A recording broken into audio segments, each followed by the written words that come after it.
들은 설교를 삶의 자리까지 설교 징검다리.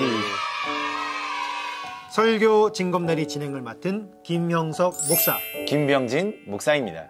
이번 주 설교는 감사하며 살려면 이란 제목의 말씀이었습니다. 설교를 듣고 성도님들께서 질문을 남겨주셨는데요.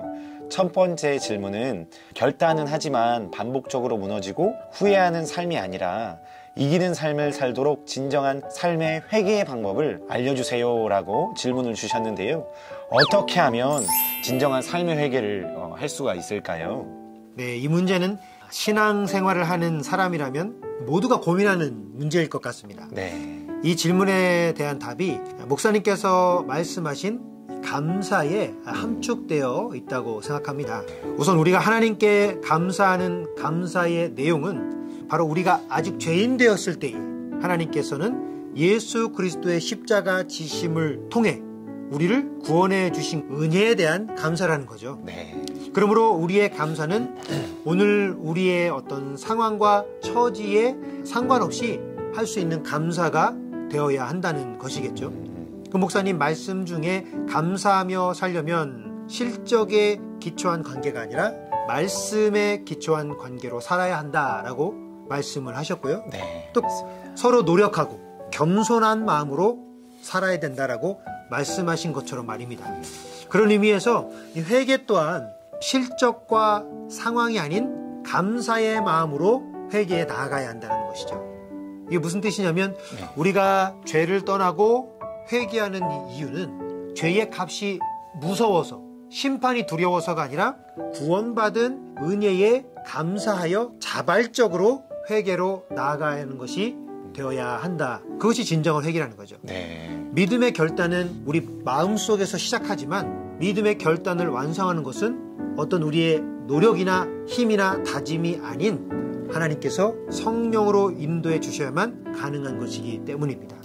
그래서 진정한 회개라 함은 우리가 죄인임을 매일매일 고백하며 여전히 사랑하시고 기다려주시는 주님의 은혜에 감사하는 믿음으로 매일매일 살아가는 것을 말하게 되겠죠. 네. 그럴 때 우리 회개의 결단이 성령의 능력으로 변화된 삶의 능력으로 나타날 수 있다는 것입니다. 아, 그렇군요. 결국 구원의 은혜에 감사함을 온전히 믿음으로 고백하는 능력이 회개의 결단 그리고 그 능력의 삶을 살아가게 된다라는 말씀이시군요.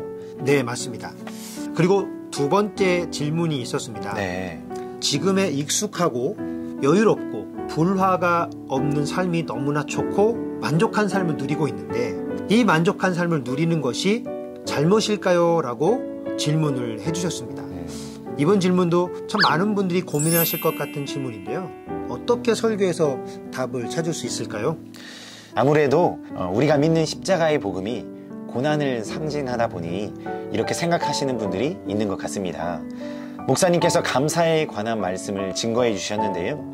감사할 일이 많다는 것은 잘못이 아니라 감사할 일이 되는 것이겠죠.